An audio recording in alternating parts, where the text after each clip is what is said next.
आदर, आदाब, अभिनंदन, आभार, नमस्कार। मैं सोमनाथ मिश्र, टॉक शो विद सोम में आप सभी का स्वागत करता हूँ। जैसा कि टॉक शो विद सोम का विजन आप सभी को पता है, हम हर एक सप्ताह एक अपने नए अतिथि को बुलाते हैं, जो अतिथि किसी भी डोमेन के एक्सपर्ट हो सकते हैं और उसमें उनकी महारत हासिल होती है। इसी क्रम में आज जो हमारी अतिथि हैं, इन्होंने 1982 में बीकॉम किया, 1985 में एमबीए किया, जिससे में बहुत ही चुनिंदा लोगों ने एमबीए किया होगा। 2014 में Leeds Metropolitan University, United Kingdom, England से पीएचडी करने के बाद 2010 से मैडम अभी एज ए प्रोफेसर काम कर रही हैं Naveen Chandra Mehta Institute of Technology and Development में। इसके पहले मैडम के पास 25 सालों का, इस प्रोफेसर जॉब स्टार्ट करने से पहले 25 वर्षों का एक बहुत ही मजबूत एक्सपीरियंस है, अनुभव है।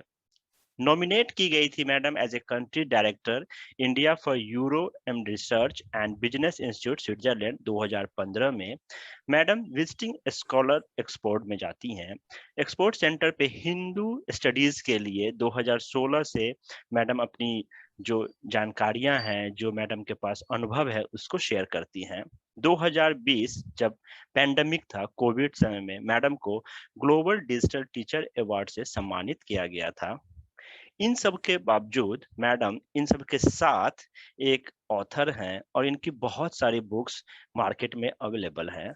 जिस क्रम में जो दो लेटेस्ट बुक है जिसके बारे में मैं बताना चाहूंगा, पहली बुक है how you can make a million on the stock market, जो अक्टूबर 2020 में, और दूसरी स्टॉक मार्केट तंत्र अनि मंत्रा, अप्रैल 2021 में। इसके अलावा बहुत सारे बुक्स की ऑथर रह चुकी हैं। आइए स्वागत करते हैं डॉक्टर अनीता पी बोगबाडे जी का। मैडम, स्वागत है आपका टॉक शो विद सोम में।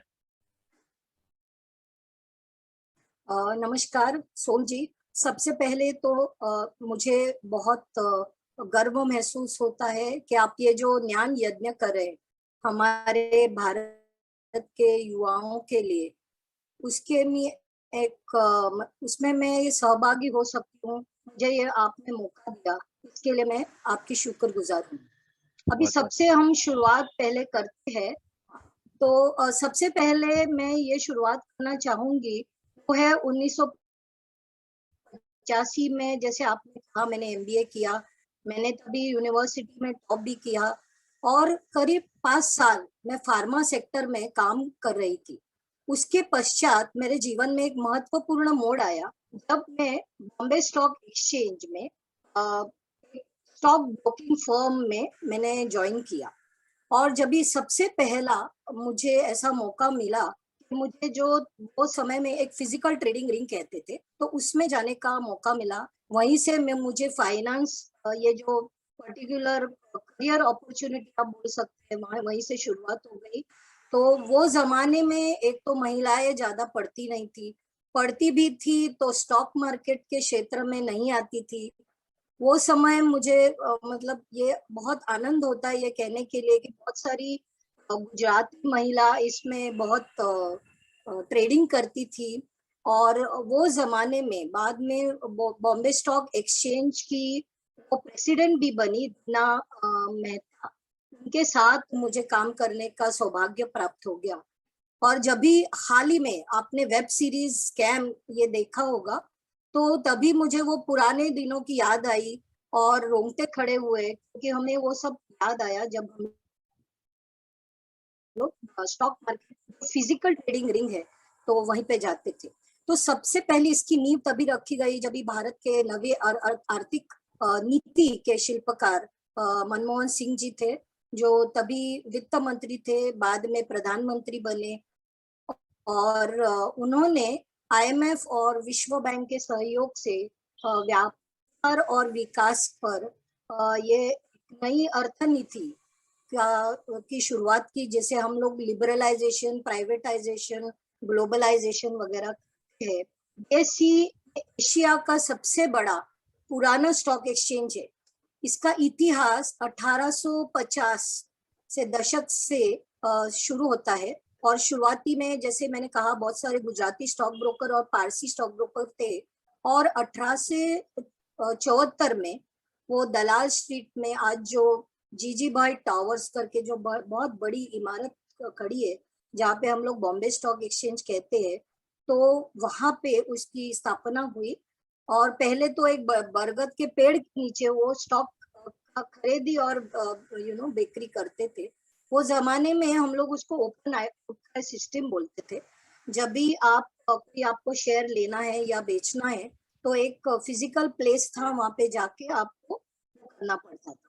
उसके बाद नेशनल स्टॉक एक्सचेंज आया। मुझे तभी भी सौभाग्य था कि मैं उसके ट्रेडिंग और जो मार्केट ऑपरेशन बोल सकते हैं, उसके बारे में मुझे जानकारी मिली। सो नेशनल स्टॉक एक्सचेंज 1993-94 में जब शुरुआत हो गई, तभी ये ऑनलाइन ट्रेडिंग जो आज हम देखते हैं उसकी शुरुआत हो गई।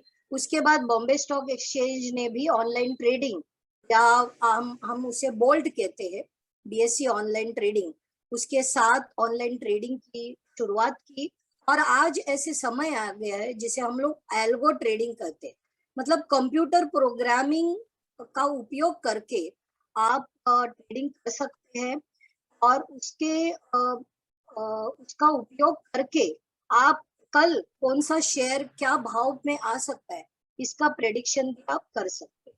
इसके बाद अगर आप मेरा फाइनेंशियल मतलब करियर के हिसाब से अगर आप देखेंगे, तो निवेश बैंकिंग, या जिसे हम लोग इन्वेस्टमेंट बैंकिंग कहते हैं, तो उसके बारे में मतलब उसमें मुझे थोड़ी जानकारी मिली, उसमें थोड़ा एक्सपीरियंस आ गया। उसके बाद रजिस्ट्रार और शेयर ट्रांसफर एजेंट, उसकी हमें जानकारी मिली। फिर जैसे मैंने आपको पहले कहा स्टॉक ब्रोकिंग, उसके बारे में मिला, उसके बारे में थोड़ी जानकारी मिली। इन्वेस्टमेंट बैंकिंग, इसके बारे में जानकारी मिली। तो कुल मिला के बहुत सारे वित्तीय सेवाओं की मुझे 15 से 18 साल तक की मुझे जो एक्सपीरियंस है वो ये क्षेत्र में है। और उसके बाद मैं एज अ टीचर एकेडमिक्स में आ गई। ये मेरी शुरुआत थी सर। तो बहुत सोम जी, अभी आपको अगर आगे कुछ पूछना है तो पूछ जी सकते जी। तो बहुत ही बड़ी एक्सपीरियंस है। 1985 से अगर मैं देखूं तो 35-36 साल, 4 दशक कह सकते हैं, लगभग 4 दशकों का अनुभव है आपके पास। और जब आप बता रही हैं कि बरगद के पेड़ के नीचे ये स्टार्ट हुआ था, 3-4 लोगों ने, 3 गुजराती और एक पारसी जो ब्रोकर ने स्टार्ट किया था, ये बहुत सुखद अनुभव है कि उन्होंने कितना आगे का सोचा होगा और स्टार्ट किया होगा। तो मैडम मुझे ये बताएं कि जैसे आपने तो एमबीए करने के बाद इसमें स्टार्ट किया, लेकिन आज के हमारे युवा जो मान लो कि सभी एमबीए नहीं कर सकते हैं, क्योंकि कुछ किन्हीं की आर्थिक स्थिति वैसे नहीं होती है, लेकिन वो चाहते हैं कि इस फील्ड में अपना आप को बनाएं, करियर बनाएं। और हमारा टॉक शो का मकसद भी यही है कि हर एक युवा को हम सहायता कर पाएं। तो आप ये बताएं कि जो एमबीए हैं, जो पोस्ट ग्रेजुएट लेवल पे, उनके लिए क्या ऑप्शंस हैं, जो ग्रेजुएट लेवल पे क्या ऑप्शंस हैं, जो इंटरमीडिएट लेवल पे क्या ऑप्शंस हैं युवाओं के लिए। तो सोम जी, जैसे आपने कहा, तो हम लोग पहले शुरुआत तो करेंगे कि भाई पोस्ट ग्रेजुएशन जिन्होंने किया है या जो करना चाहते हैं, जी तो आजकल एमबीए या मास्टर्स ऑफ बिजनेस एडमिनिस्ट्रेशन ये बहुत पॉपुलर कोर्स है। जो आप BA, BCom, BSc, B pharm, engineering, कोई लोग इवन होटल मैनेजमेंट के बाद एमबीए करते हैं। तो इसका मकसद यह है कि एमबीए एक बहुत ही जनरलाइज क्वालिफिकेशन है, और उसमें अगर आप फिनांस में स्पेशलाइज, क्योंकि उसमें 4 या 5 स्पेशलाइजेशन है, जैसे मार्केटिंग है, ऑपरेशंस है, सिस्टम्स या आईटी है, ह्यूमन रिसोर्स है, और फाइनली फाइनेंस है। तो अगर जी हम लोग फाइनेंस का अगर करियर का विकल्प देखेंगे, तो मौजूदा अगर आप देखेंगे तो वित्तीय सेवा और बैंकिंग, जिसे हम लोग इंग्लिश में banking and financial services sector बोलते हैं, ये बहुत ही ज्यादा भारत में उसका ग्रोथ रेट बहुत ही ज्यादा है। इसी वजह से 2030 तक के अगर हम देखेंगे, तो 20 बिलियन मतलब मोर देन 200 लैक्स जॉब्स ये अवेलेबल हो जाएंगे 2030 तक, बैंकिंग और फाइनेंशियल सर्विसेज में। तो अभी बैंकिंग तो हम हमें सबको पता है, मुझे लगता है मैं थोड़ा कंसंट्रेट करूं फाइनेंशियल सर्विसेज के बारे में। तो फाइनेंशियल सर्विसेज में जैसे बैंक के अलावा म्यूचुअल फंड, ये एक बहुत बड़ा क्या बोल सकते हैं एम्प्लॉयर है। उसके अलावा नॉन बैंकिंग फाइनेंस कंपनीज है। उसके अलावा बहुत सारे स्टॉक ब्रोकिंग फर्म्स है, इन्वेस्टमेंट बैंकिंग है। तो जो वित्त में जो करियर करना चाहते हैं तो उनके लिए बहुत सारे ऑप्शंस, करियर ऑप्शंस है, उसके बारे में थोड़ा मैं जानकारी दूंगी। जी। सबसे पहले तो निवेश बैंकिंग है। यदि आप वॉरेन बुफे जैसे बहुत सफल और संपन्न निवेश के बारे में, निवेश को आप फॉलो करें या उनके नक्शे कदम पर चलना चाहते हैं तो निवेश बैंकिंग आपके लिए सही करियर का विकल्प रखता है। तो उसमें क्या होता है, तो आईपीओ मैनेजमेंट, जैसे हाल ही में अगर आपने देखा होगा जोमेटो का जो आईपीओ आया, आप सभी को पता है जोमेटो एक फूड ऐप है। तो जी। वो 38 टाइम्स ओवर सब्सक्राइब हुआ। मतलब अगर उन्होंने 100 रुपीज मांगा है तो उनको 3800 रुपीज मिला है। तो इतना ज्यादा वो पॉपुलर हो गया। तो वो पूरा जो उसका आईपीओ का मैनेजमेंट है वो हम लोग से निवेश बैंक। इसके अलावा बहुत सारी फाइनेंशियल कंसल्टेंसी होती है जिसमें निवेश बैंकिंग या इन्वेस्टमेंट बैंकिंग का सहयोग होता है, जैसे मर्जर्स है, एक्विजिशंस है। इसके अलावा बहुत सारे कंसल्टेंसीज है अलग अलग टाइप के। तो वो आप एक करियर ऑप्शन के रूप में आप कर सकते हैं। इसके बाद जो दूसरा आता है वो है कॉर्पोरेट फाइनेंस। अभी इसमें अगर आप में जिसे हम लोग क्वांटिटेटिव एप्टीट्यूड कहते हैं या मात्रात्मक रुझान है जिसको, तो संख्याओं मतलब संख्याओं और उसके मतलब आपको अच्छा लगता है, उसकी आदत है, आप उसमें बहुत माहिर है और पैसे का अधिकतम उपयोग आप कैसे कर सकते हैं उसमें अगर आपको आनंद आता है तो कॉर्पोरेट फाइनेंस यही आपके लिए सबसे अच्छा क्षेत्र है। तो कॉर्पोरेट फाइनेंस का जो जॉब प्रोफाइल है उसमें आपको जो कंपनी का फाइनेंशियल्स है, मतलब उसका जो फंड कहाँ से आएगा, फंड फिर उसको यूटिलाइज कैसे करना है, उसका प्रबंध कैसे करना है, उसको स्मार्ट यूज करके उसका रिटर्न जो शेयर होल्डर को जाना है वो कैसे अधिकतम आप दे सकते हैं। तो ये बहुत चैलेंजिंग जो जॉब है वो हम एमबीए फिनांस के लिए बहुत ही महत्वपूर्ण है। इसके बाद जो आता है वो है पोर्टफोलियो का मैनेजमेंट या पोर्टफोलियो प्रबंधन जिसके हम कह सकते हैं।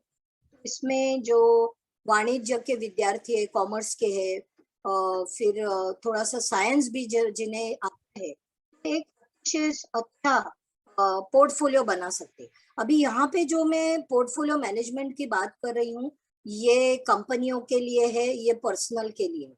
आगे चल के मैं आपको पर्सनल फाइनेंस के बारे में भी बताऊंगी और फाइनेंशियल प्लानिंग के भी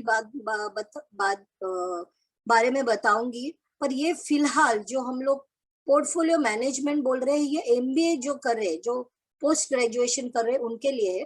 पर पर्सनल फाइनेंस जो है वो हम लोग इंडिविजुअल के लिए करेंगे। 12वीं जो पास है, जो ग्रेजुएशन की तैयारी में है, वो भी कर सकते हैं। तो उसके बारे में थोड़ी अधिक जानकारी हम बाद में करेंगे। ये सब जो हम करेंगे पोर्टफोलियो, ये फिलहाल हम लोग जो हम लोग बोल सकते हैं बड़ी कंपनी के लिए हम ये करने वाले हैं। और इसमें क्या होगा कि बहुत सारे निवेश आप कैसे करेंगे, उसकी वृद्धि कैसे करेंगे, फिर आप धन का संरक्षण कैसे करेंगे, उसको कैसे बढ़ाएंगे, और जैसे मैंने कहा शेयर होल्डर को आप ज्यादा से ज्यादा रिटर्न कैसे दे पाएंगे। तो ये एक अच्छी ये है करियर अपॉर्चुनिटी है। फिर आएगा स्टॉक ब्रोकिंग, जैसे मैंने खुद शुरुआत की, पहले तो मुझे स्टॉक क्या है ये पता नहीं था। तो स्टॉक ब्रोकिंग ये एक ऐसी जगह है जहाँ पे आपको बहुत सारा अध्ययन करना पड़ता है। अगर कल मुझे कोई स्टॉक लेना है तो उसके बारे में मुझे बहुत सारी जानकारी, तो उसके लिए आपको पढ़ना बहुत जरूरी है। तो अगर आप, और सभी को एमबीए होने की जरूरत नहीं है, अगर थोड़ा भी आपको अच्छा लगता है तो रोज आप थोड़ा सा एक 3 या 4 शेयर ले लो। और जो शेयर आप 3 ही 4 जो आपको पसंद आए, जैसे समझो अगर आप से आपको फार्मा बीएससी है या बी फार्म है और आपको फार्मा सेक्टर में रुचि है, आपको समझ में आता है, तो आप 2 या 3 फार्मा कंपनी ले लिए और फिर रोज सिर्फ आपके डायरी में लिखते जाइए कि भाई आज ये भाव था, कल भाव क्या था, फिर वो भाव क्यों हुआ, उसके बारे में न्यूज पढ़ना है। तो ऐसे करके करके आपको उसके बारे में ज्यादा जानकारी मिलेगी। ऐसा जैसे मैंने बोला, ये स्टॉक ब्रोकिंग जिसमें इन्वेस्टमेंट एनालिस्ट करके एक बहुत अच्छी बड़ी पोस्ट रहती है, तो उसमें आप उस करियर ऑप्शन कर सकते हैं। इसके अलावा जो मैंने आपको बोला कि अगर अपॉर्चुनिटीज है, जैसे registrar and share transfer agent है, वहां पे भी आप मैनेजर के तौर से जा सकते हैं। CDSL और NSDL ये बहुत बड़े डिपॉजिटरीज है, वहां पे भी आपको बहुत सारे अच्छे जॉब अपॉर्चुनिटीज है। पर उसके लिए जरूरी है कि आपको एक पोस्ट ग्रेजुएशन डिग्री, होना चाहिए। MBA फिनांस या तो MA इन इकोनॉमिक्स, आजकल बॉम्बे यूनिवर्सिटी में MSc फिनांस भी चालू हुआ है, तो ये masters in science but in finance, तो ऐसे क्वालिफिकेशन जरूरी है। अभी हम अगर आप मुझे इजाजत देते हैं सोम जी, तो थोड़ा सा मैं 12वीं जो पास जी, बच्चे जी, हैं उनके प्लीज़। बारे में थोड़ा मैं अधिक उनको बता सकती जी, हूँ, जी, बिल्कुल, अगर आप बिल्कुल। मुझे बिल्कुल, बिल्कुल तो मैडम। अब हाँ, तो आगे अब अभी क्या होता है कि 12वीं के जो बच्चे हैं, तो वो लोग अभी कॉमर्स में अगर एडमिशन किए हैं, आर्ट्स में है, साइंस में है, जो भी फील्ड में है, पर उनको 12वीं करने के बाद जैसे मैंने आपको कहा कि उनको थोड़ा सा इंटरेस्ट है कि भाई ये सिक्योरिटी मार्केट क्या है या शेयर बाजार क्या है, उसकी जानकारी है, जानकारी करनी है। तो सबसे पहला हम लोग देखते क्या है कि मेरा अगर शेयर 100 रुपया का है और एक 15 दिन बाद या 3 हफ्ते बाद वो 120 हो गया, तो मुझे इंटरेस्ट आता है। तो ऐसे मुझे तुरंत उसमें पैसा निवेश नहीं करना है। सबसे पहला मुझे 2 या 3 शेयर उसके ऊपर कंसंट्रेट करना है। अगर आपको समझो कुछ भी नहीं मालूम है, पर ये आप समझ सकते हैं कि अगर मैंने एक शेयर लिया ब्रिटानिया, क्योंकि वो बिस्किट की कंपनी है, अभी बिस्किट तो लोग खाएंगे ही। वो अगर मतलब कोरोना का टाइम है, अगर बहुत मंदी है या बहुत ही अच्छा तेजी है, फिर भी हम लोग ये जो फास्ट मूविंग कंज्यूमर गुड्स है, वो तो हम लोग लेने ही वाले हैं। तो जैसे मैरिको का जैसे कंपनी है, अभी मैरिको क्या बनाती है, तो हमारा पैराशूट हेयर ऑयल है, सफोला तेल है, तो जो हम लोग की रोजमर्रा की चीजें हैं, उसकी कोई कंपनी है, एक ही कंपनी आप ले लो और उसके बारे में थोड़ी अधिक जानकारी ले लो। अभी आपको जॉब करना है, समझो आपने 12वीं किया है, शायद आपने कॉमर्स या आर्ट्स या साइंस जिसमें ऑलरेडी आप BCom BSc BA कुछ कर रहे हैं, तो एक छोटा सर्टिफिकेशन है जो हम लोग बोलते हैं national institute of securities market, जिसको NISM शॉर्ट फॉर्म उसका है, NISM। अभी ये किन्होंने स्थापन किया है, तो stock exchange board of India, जिसे हम लोग सेबी कहते हैं, ये रेगुलेटर है हमारे कैपिटल मार्केट या पूंजी बाजार का। और ये जो NISM के सर्टिफिकेशन है, ये आप लगभग 2 या 3 महीने में कर सकते हैं। 1000 या 1200 रुपया में ये आपको ये अवेलेबल है। तो ये अगर आपको खुद को स्टडी करना है, आपको रजिस्टर करना है, आपको कुछ मटेरियल आता है, ऑनलाइन आता है, ऑफलाइन आता है, उसको थोड़ी आप पढ़ के समझ के आप जब भी तैयार होगे, आप कह सकते हैं कि भाई 2 महीने के बाद मुझे ऑनलाइन एग्जाम देना है। अभी इससे होता क्या है कि ये एक अनिवार्य शैक्षणिक पात्रता, हाँ, मतलब ये एक क्या बोल सकते हैं, एक स्टेट्यूटरी है। अगर आपको कोई भी फाइनेंशियल सर्विसेज में जाना है, अलग अलग सर्टिफिकेशन है, पर ये NISM के जो सर्टिफिकेशन है वो अग्राह्य माने जाते हैं। और ऑल ओवर इंडिया कहीं पे भी आप ये ऑनलाइन एग्जाम दे सकते हैं। ये एक वेबसाइट है NISM की, बाद में अगर चाहिए तो हम वो शेयर कर देंगे आपके साथ। तो वो NISM पे जाके उधर 25 या 30 अलग अलग क्या बोल सकते हैं सर्टिफिकेशन कोर्सेज है, और 1000-1200 रुपया में आप ये कोर्सेज कर सकते। अभी युवाओं के लिए मैं 2 या 3 अभी रेकमेंड कर सकती हूँ, क्योंकि अगर आप समझो लखनऊ से है, समझो कानपुर से है, या तो और कोई छत्तीसगढ़ जैसे कोई दूर दुर्गम भाग से है, तो वहीं पे भी आपको एक ब्रोकर का ये क्या बोलते हैं आउटफिट, या ब्रोकर का एक ये ऑफिस मिलेगा, जहाँ पे करीबन 3 या 4 लोग काम करते रहेंगे। उनका हेड ऑफिस बॉम्बे में होगा, पर उनका जो वहाँ पे जो क्या बोलते हैं रीजनल ऑफिस है या ब्रांच ऑफिस है, वहाँ पे लोग चाहिए। किसके लिए चाहिए? अभी समझो कि आप लखनऊ में हैं और 50, 100, 150, 500 आपके क्लाइंट है। रोज उनको शेयर लेना है और बेचना है। तो अभी वो कुछ खुद कर नहीं सकते, तो वो आएंगे और आपको बताएंगे। तो अभी वो करने के लिए डीलर लगता है, इसे हम लोग इक्विटी डीलर कहते हैं।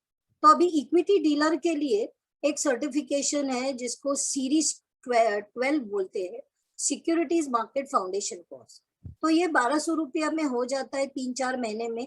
और जैसे आप क्या बोलते हैं, जैसे आपको अगर तैरना सीखना है तो उसमें पहले पानी में आपको उतरना पड़ेगा, तो आपको आ जाता है। तो अभी ये अगर आपको सर्टिफिकेट आ गया, तो आप कोई भी आसपास में आपके ब्रोकिंग हाउस है, या तो जैसे मैंने बोला ब्रोकर का कोई ये है ऑफिस है, वहां पे आप जा सकते हैं। आप 12वीं पास भी है तो आपको जॉब मिल सकती है। उसके अलावा फिर डेरिवेटिव सेगमेंट है, वो एक अलग सेगमेंट है। तो उसके लिए आपको एक सीरीज 8 है, वो करना पड़ता है। उसके बाद आजकल बहुत बहुत ज्यादा करियर अपॉर्चुनिटीज म्यूचुअल फंड में है। अभी ये जो म्यूचुअल फंड है उसमें अगर अभी सब अभी आजकल सब निवेश कर रहे हैं, तो म्यूचुअल फंड में एक एसआईपी आपने देखा होगा, बहुत सारे म्यूचुअल फंड सही है करके एड आती रहती है टीवी पे, तो आपने देखा होगा। तो बहुत सारे लोग एक एक साथ कोई अमाउंट नहीं डाल सकते, तो वो सोचते कि हम लोग 1000 रुपया 2000 जो भी हमारे बन पाता है हर महीने हम लोग कुछ सेविंग जो है हम लोग म्यूचुअल फंड में डालें। अभी ये म्यूचुअल फंड में डालने के लिए वो किन के पास जाएगी? तो उसके लिए म्यूचुअल फंड डिस्ट्रीब्यूटर का एक सर्टिफिकेट है। तो ये जो 12वीं पास है या तो जो ग्रेजुएशन कर रहे, वो भी ये पर्टिकुलर करके उनको जॉब मिल सकता है। उन्हीं के क्षेत्र में जो उनका क्षेत्र है वहीं पे कोई कोई कोई ऑफिस भी होंगे, कोई ऑफिस नहीं भी होंगे, तो भी आपको अपॉइंट हो सकते हैं एज अ डिस्ट्रीब्यूटर। पर ये आपको एनआईएसएम का क्वालिफिकेशन करना बहुत जरूरी है।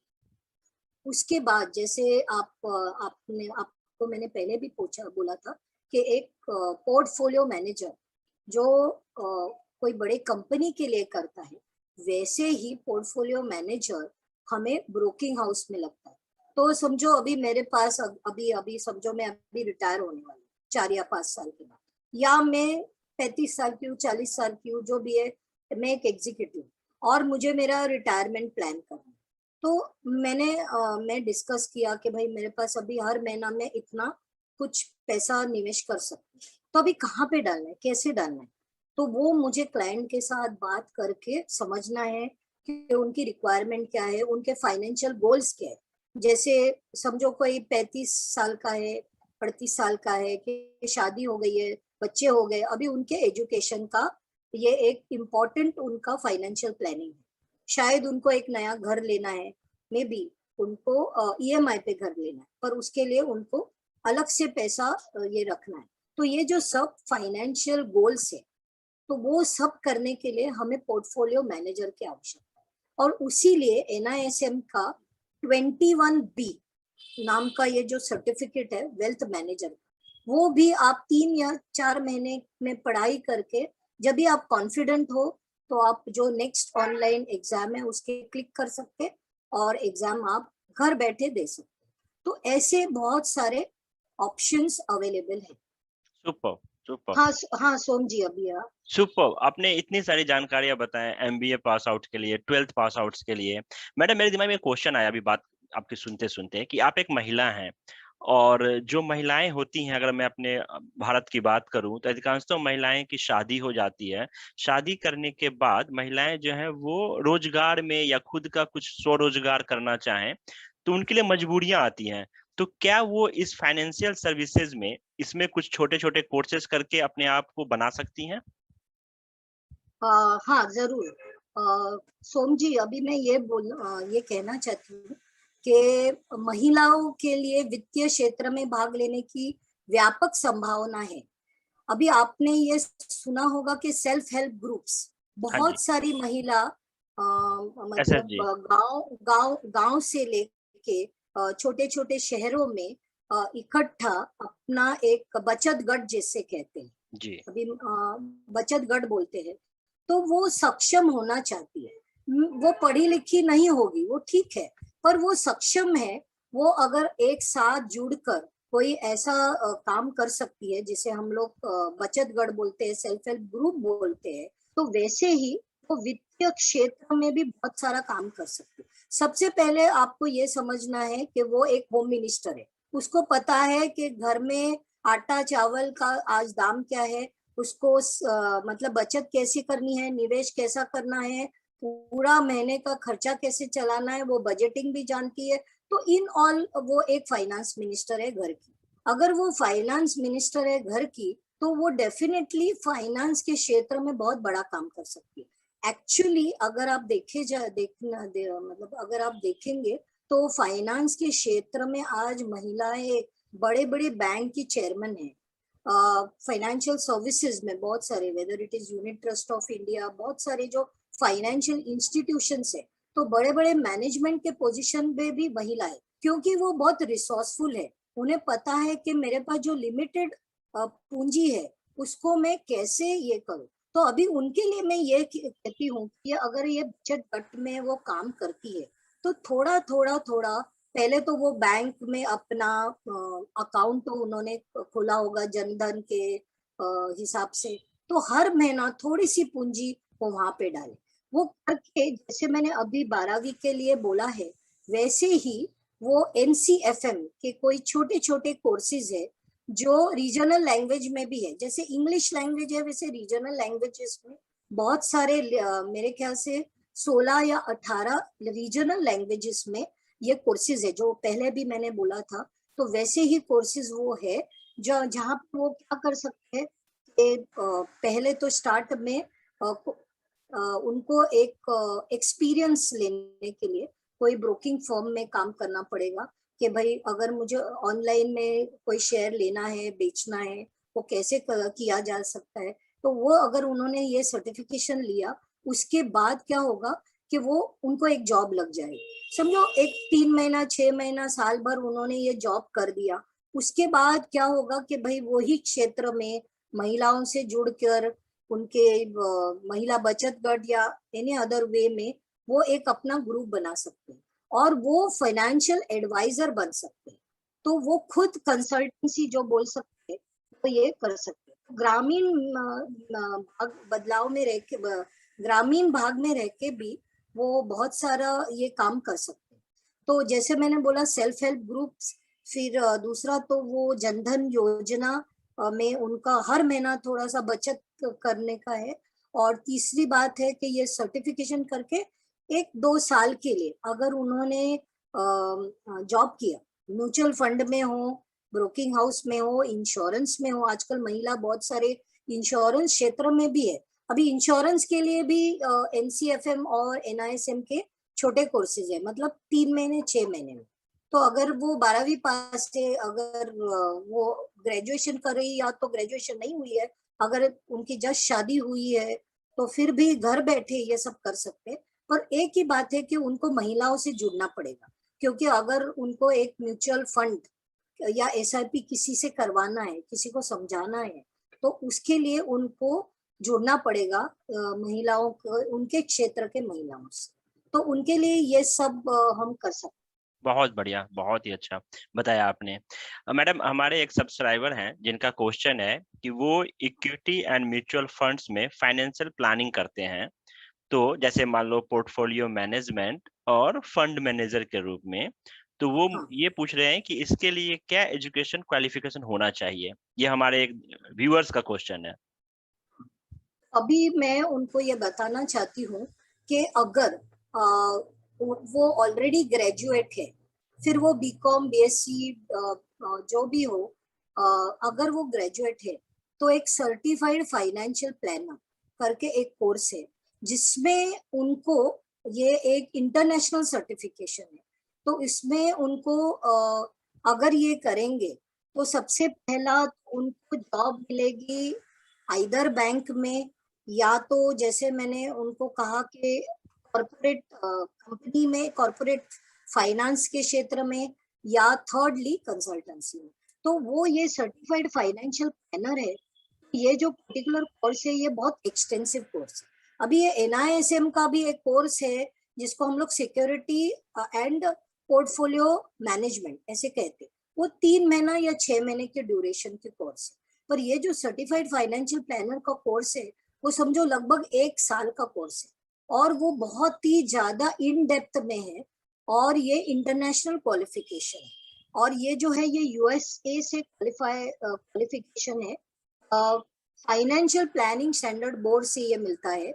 और अगर आपको ये आप अगर क्रैक कर पाए तो आप एक तो लाखों में कमाएंगे एज मतलब सैलरी के हिसाब से भी, और सैलरी के बाद आपका फुल फ्लेज कंसल्टेंसी आप कर सकते हैं to the millennials and the millionaires club जिसे कहते हैं। अब ये मिलेनियल्स क्लब क्या है? तो ये जो संकल्पना है मिलियनर्स क्लब, ये है कि भाई आपको अगर समझो 1 करोड़, हम लोग इंडिया के हिसाब से अगर देखें तो जी, हाई नेटवर्थ इंडिविजुअल बोलते हैं उसे, कि जिसकी बहुत बड़ी आय है, उच्च उनका मतलब निवेश करने की उनकी क्षमता है। तो जो उनका जो वेल्थ है, जो उनकी संपत्ति है, वो $1 मिलियन, या आप समझ सकते हैं 7-7.5 करोड़ है। ऐसे भारतीय बहुत सारे आज के तारीख में बॉम्बे ऑल ओवर इंडिया है। एक जमाने में 2007 में करीब करीब 1.25 लाख ये मतलब हम लोग $1 मिलियन मिलियनल क्लब जो बोलते हैं तो वो रहते थे। पर अच्छा, आज के तारीख में हम लोग बोलते हैं कि कोविड के टाइम में भी 20 लाख से ज्यादा हमारे पास ये मिलियनर क्लब में भारतीय है। वाओ! हाउएवर क्या होता है, ये जो मिलियनर है, पर ये अपने अपने क्षेत्र में बहुत बड़े बड़ा काम करते हैं। जैसे फॉर एग्जांपल डॉक्टर्स है, तो ये डॉक्टर्स है, उनके बहुत सारे फ्लरिशिंग प्रैक्टिस है, उनका खुद का कोई हम लोग क्या बोल सकते हैं, उनका खुद का एक सेंटर हो सकता है, मेडिकल सेंटर हो सकता है, उनकी खुद की प्रैक्टिस है, उनका खुद का एक हॉस्पिटल हो सकता है। तो उनकी बहुत सारी आमदनी है, पर फाइनेंस उन्हें समझता नहीं है। तो उनके पास ऑलरेडी इतना पैसा है, तो वो और पैसा, या तो वो पैसा कैसे निवेश करे उनके अभी के गोल्स, फाइनेंशियल गोल्स के हिसाब से और फ्यूचर के गोल के हिसाब। सो जैसे मैंने कहा डॉक्टर्स है, आर्किटेक्ट्स है, लॉयर्स है, ऐसे जो बहुत सारे क्या बोलते हैं प्रोफेशनल्स है, पर वो अपने अपने क्षेत्र में बहुत बड़ा काम करते हैं, पर जब फाइनेंस की बात आती है तो वो कम पड़ जाते हैं। तो बिल्कुल, उनके लिए ये पर्टिकुलर सर्टिफाइड फाइनेंशियल प्लानर ये एक कोर्स है। आगे जाके एक सर्टिफाइड वेल्थ मैनेजर करके भी कोर्स है। तो ये दोनों में फर्क क्या है? अभी सर्टिफाइड वेल्थ मैनेजर अगर हम लोग है, तो ये सर्टिफाइड वेल्थ मैनेजर जो है वो क्या करता है? सर्टिफाइड वेल्थ मैनेजर ये भी हम लोग कह सकते हैं कि वेल्थ मैनेज कर, वहां पे फाइनेंशियल प्लानिंग में गोल क्या है कि फाइनेंशियल प्लानिंग करके देंगे वो, जिसमें आपका जो फाइनेंशियल गोल्स है उनको सेट करने में भी वो आपकी मदद करेंगे। तो जैसे ये साल में आप क्या करना चाहते हैं, 3 साल के बाद आप क्या करना चाहते हैं, 5 साल के बाद क्या करना चाहते हैं, 10 साल के बाद आपके रिटायरमेंट के बाद क्या करना चाहते हैं। उसके बाद हम लोग रियल इस्टेट प्लानिंग बोलते हैं, मतलब आपकी जमा पूंजी बहुत सारी हो गई है, पर अभी आप रिटायर हो गए, और उसके बाद जो आपका जो लाइफ है तो वो आप कैसे गुजारेंगे, पहली बात। और दूसरा कि अभी फिर बच्चों की शादी हो गई, सब सब हो गया, अभी वो जो आपने जो जमा पूंजी, आपकी जो वेल्थ है, हाँ, जो आपका धन धन है, वो आप कैसे बाद में, आपके बाद मतलब आपके मृत्यु के बाद वो आप कैसे बांटेंगे और क्या उसका प्लानिंग होगा। तो आपके जो हम लोग बोलते हैं फर्स्ट पे चेक, समझो आप जैसे फर्स्ट टाइम आपका एक पे चेक आया है, आप 10वीं पास है, 12वीं पास है, ग्रेजुएट है, जो भी है, आपके पास एक पहली आपकी आमदनी आ गई है, वहां से लेके आपका 35 साल, 40 साल, 45 साल जो भी आपने कमाई की, उसके बाद और अलग अलग मोड पे आपके अलग अलग क्या कह सकते हैं, आपके फाइनेंशियल गोल्स अलग होंगे कि पहले तो आपकी पढ़ाई होगी, फिर शादी के लिए होगा, फिर आपका घर आएगा, बच्चों की पढ़ाई होगी, फिर उनकी शादी होगी, फिर पोतों के लिए आप कुछ प्लानिंग करेंगे, फिर आपके खुद के रिटायरमेंट के बारे में, बीच बीच में आप कोई हॉलीडेज के लिए जाएंगे ना, आप कोई हॉलीडेज इंडिया के विद इन इंडिया करेंगे, कोई अब्रॉड करेंगे। तो ये सब के लिए जो है ये जो वेल्थ मैनेजमेंट का ये CWM या चार्टर्ड वेल्थ मैनेजर का एक सर्टिफिकेशन है, और ये global academy of finance and management which was earlier known as the American academy of financial management, ये यूएस का क्वालिफिकेशन। अभी इसका इंडिया में सिमिलर क्वालिफिकेशन है, पर अगर आपको इंटरनेशनली, क्योंकि अगर आपको करियर इंटरनेशनली भी करना चाहते, जैसे मेरे बहुत सारे विद्यार्थी दुबई में गए हैं ये पर्टिकुलर क्वालिफिकेशन करके, और कनाडा में गए हैं, तो अगर आपको आपके मतलब क्षेत्र बढ़ाना है, सिर्फ इंडिया में नहीं रहना है, तो ये दोनों कर सकते। CF जैसे सर्टिफाइड फाइनेंशियल प्लानर, CFP या CW। Super, super. आपने बहुत सारी जानकारियाँ दी हमारे युवा। मैं मानता हूँ कि जो व्यूअर का क्वेश्चन था वो सैटिस्फाइड होंगे आपके इस आंसर से। मैडम, समय की बहुत कमी है और आप इतनी जानकारी दे रही हैं, लेकिन फिर भी समय की पाबंदी को देखते हुए मैं आपसे लास्ट में ये पूछना चाहता हूँ कि आपकी एक बुक आई है जिसका नाम है how you can make a million on the stock market. थोड़ा इसके बारे में बताएं। हाँ, तो जैसे मैंने आपको कहा कि जो मेरी जो पहली फाइनेंस में जो फर्स्ट स्टेप था, वो जो फिजिकल आउटक्राई जो आपने स्कैम में देखा होगा, तो वैसे सिचुएशन से मेरी शुरुआत हुई। तभी मुझे स्टॉक मार्केट की कोई भी जानकारी नहीं, और 1990 से लेके लगभग आज तक, मतलब आप कह सकते हैं ऑलमोस्ट 30 ठीक इयर्स है। में मैंने निवेश किया। पहले मुझे कुछ पता नहीं था, हाँ, तो वहां से मैंने शुरुआत की, और 1995 से आपने अगर देखा होगा कि तभी बॉम्बे स्टॉक एक्सचेंज का जो सेंसेक्स हम कहते हैं वो 1000 था। तो 1000 से आज 50,000 से ऊपर गया है, बराबर है। तो वो जो हम लोग जनरेट मैंने की है, ऑफ कोर्स मैंने बहुत सारे उसमें सब सक्सेस स्टोरी लिखी नहीं है, ये मेरी खुद की आप बीती है, जिसे मतलब मैंने जो खुद अनुभव किया है, खुद मैंने निवेश किया है, तो उसमें मैंने बहुत सारे ऐसे मतलब सिचुएशंस बताई है, जैसे मैंने बहुत सारे अच्छे शेयर भी लिए हैं, और ऐसे भी शेयर हो लिए हैं जो बाद में कहीं उनका नामो निशान नहीं था, जो बहुत सारा मैंने लॉस भी बेयर किया है। तो ये जो 30-31 साल का जो मेरा अनुभव है, ये मैं एक्चुअली क्या होता था कि अभी तक मैंने समझो करीब करीब 15 बुक्स लिखी, पर ये जो सब बुक्स थी वो पहले सिलेबस बेस्ड थी। तो अच्छा। एक हमें सिलेबस है, वो सिलेबस के हिसाब से हम कोई बच्चों को पढ़ाते, वेदर इट इज ग्रेजुएशन या पोस्ट ग्रेजुएशन। पर मुझे लगा था कि बहुत सारे ऐसे युवा है जिन तक ये जानकारी जाना बहुत जरूरी है कि निवेश अगर वो अभी से करे, अगर वो 25 साल के हैं और अभी ये प्रोग्राम सुन रहे हैं, तो this is the right as.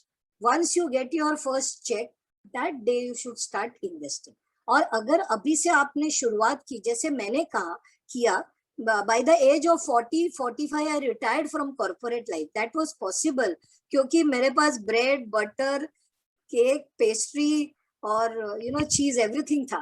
फिर एकेडमिक्स में आके मैंने थोड़ा योगदान किया, जैसे आप अभी ज्ञान यज्ञ चला रहे, अभी थोड़ा सा हम ज्ञान बांट रहे बच्चों को, तो ये काम हमने किया जो मुझे बहुत भाता है।